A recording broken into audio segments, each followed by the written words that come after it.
Welcome to BeFM Drama, where we turn great works of English literature into gripping radio. I'm your host, Joshua Cornwell, and today we're bringing you the final part in our adaptation of The Door in the Wall, a troubling and beautifully mysterious tale by the early master of science fiction and fantasy, H.G. Wells. The Door in the Wall concerns the story of Lionel Wallace, an influential British politician of the late Victorian age. Wallace's story began when he was but 5 years old. The boy stumbled across an impossible white wall set with an impossible unlocked door by the side of the road. When he passed through, he found himself in a paradise, an enchanted garden of perfect happiness. But the boy was cast out and found himself once again in the cold and unforgiving world of everyday human life.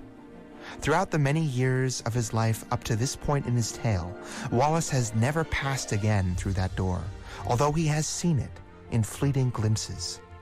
Each time, the momentary pressures and responsibilities of life and career have prevented him from passing through the door, and each time he has failed to do so, his longing and self-doubt have grown. Join us now as we return to the final portion of Wallace's account and his friend Mr. Redmond's narration here on BeFM Drama.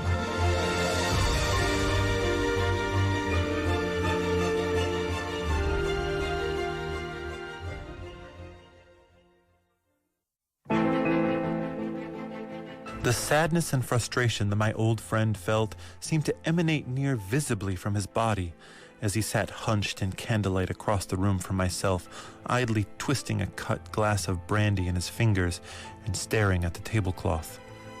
After nearly a minute of silence, he sighed, looked up, and continued his story. Years of hard work after that, and never a sight of the door. It's only recently it has come back to me. With it, there has come a sense as though some thin tarnish had spread itself over my world. I began to think of it as a sorrowful and bitter thing that I should never see that door again. Perhaps I was suffering a little from overwork. Perhaps it was what I have heard spoken of as the feeling of being 40. I don't know. But certainly the keen brightness that makes effort easy has gone out of things recently. And that just at a time with all these new political developments when I ought to be working. Odd, isn't it? But I do begin to find life toilsome, its rewards as I come near them cheap. I began a little while ago to want the garden quite badly. Yes, and I've seen it 3 times. The garden? No, the door. And I haven't gone in. Thrice I have had my chance. Thrice. If ever that door offers itself to me again, I swore I will go in, out of this dust and heat, out of this dry glitter of vanity, out of these toilsome futilities. I will go and never return. This time I will stay. I swore it, and when the time came, I didn't go. 3 times in 1 year have I passed that door and failed to enter. 3 times in the last year.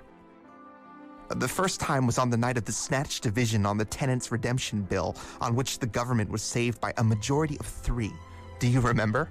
No one on our side, perhaps very few on the opposite side, expected the end that night. Then the debate collapsed like eggshells.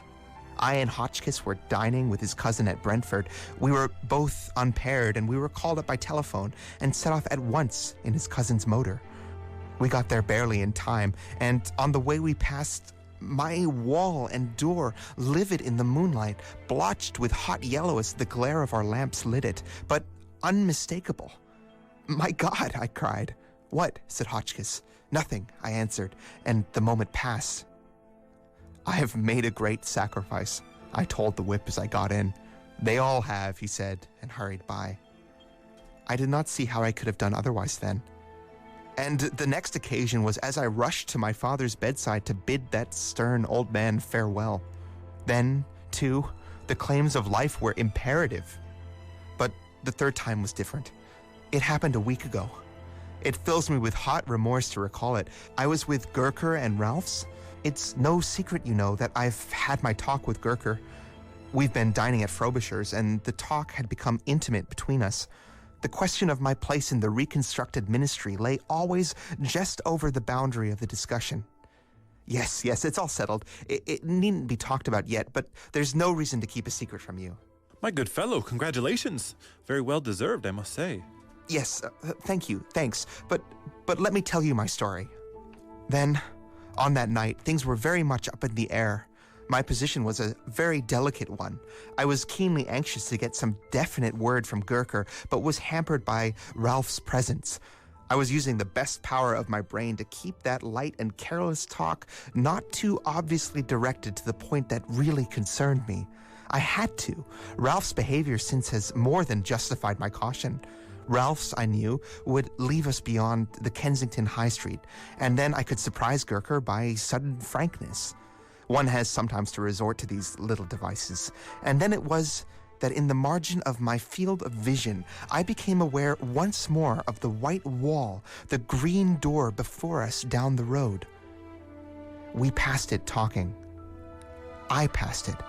I could still see the shadow of Gurker's marked profile, his opera hat tilted forward over his prominent nose, the many folds of his neck wrap going before my shadow and Ralph's as we sauntered past it.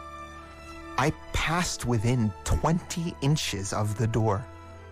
If I say goodnight to them and go in, I asked myself, what will happen? And I was all a-tingle for that talk with Gurker. I could not answer that question in the tangle of my other problems.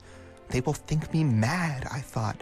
And suppose I vanish now. Amazing disappearance of a prominent politician. That weighed with me. 1,000 inconceivably petty worldlinesses weighed with me in that crisis. He turned on me with a sorrowful smile. And here I am, and my chance has gone from me. 3 times in 1 year, the door has been offered to me. That door that goes into peace, into delight, into a beauty beyond dreaming, a kindness no man on earth can know. And I have rejected it, Redmond, and it has gone. How do you know? I know. I am left now to work it out, to stick to the tasks that held me so strongly when my moments came. You say I have success. This vulgar, tawdry, irksome, envied thing. I have it. He held out a walnut in his big hand. Picture this as my success. He crushed it and held it out for me to see. Let me tell you something, Redmond. This loss is destroying me. For 2 months, for 10 weeks nearly now, I have done no work at all, except the most necessary and urgent duties. My soul is full of inappeasable regrets. At nights, when it is less likely I shall be recognized, I go out. I wander. Yes, I wonder what people would think of that if they knew. A cabinet minister, the responsible head of that most vital of all departments, wandering alone, grieving, sometimes near audibly lamenting, for a door, for a garden.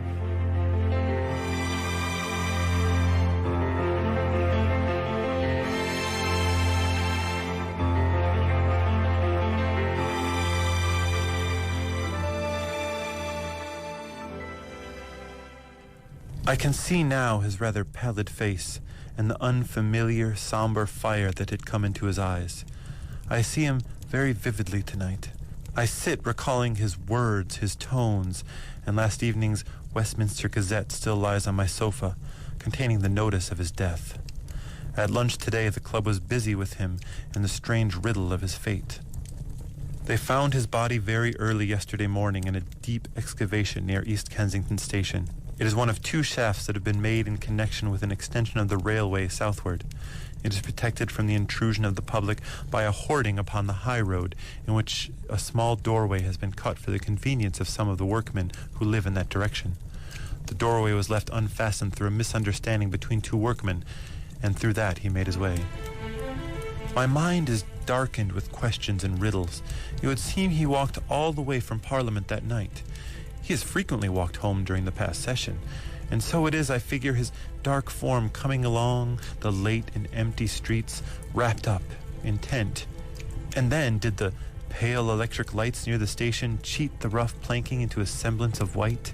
Did that fatal unfastened door awaken some memory? Was there, after all, ever any green door in the wall at all? I do not know. I have told his story as he told it to me. There are times when I believe that Wallace was no more than the victim of the coincidence between a rare but not unprecedented type of hallucination and a careless trap. But that indeed is not my profoundest belief. You may think me superstitious, if you will, and foolish, but indeed, I am more than half convinced that he had in truth an abnormal gift, and a sense, something I know not what, that in the guise of wall and door offered him an outlet, a secret and peculiar passage of escape into another, more beautiful world. At any rate, you will say, it betrayed him in the end. But did it betray him? There you touch the inmost mystery of these dreamers, these men of vision and the imagination. We see our world fair and common, the hoarding and the pit. By our daylight standards, he walked out of security and through a door into darkness, danger, and death. But did he see it like that?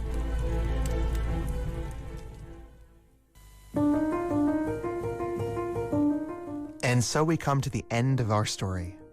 Perhaps Lionel Wallace was a dreamer at heart, or perhaps there was something more at work, something truly otherworldly. We'll have to make up our own minds as we come to the end of this adaptation of The Door in the Wall.